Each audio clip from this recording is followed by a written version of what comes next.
Today we talk about how can you add Shipto on your app. We're going to figure out the solution on how you can do that on your app. So you just follow these ways and it's going to work with you. All you have to do inverse, you just go down here. So you click here on account down here, just click on it.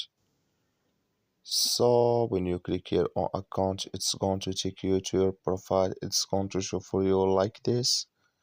Then you go above this sign, click on it here. So then when you click on this sign here, it's going to take you to this list. It's going to show for you like this here. Then you just click here on shape show here, just click on it.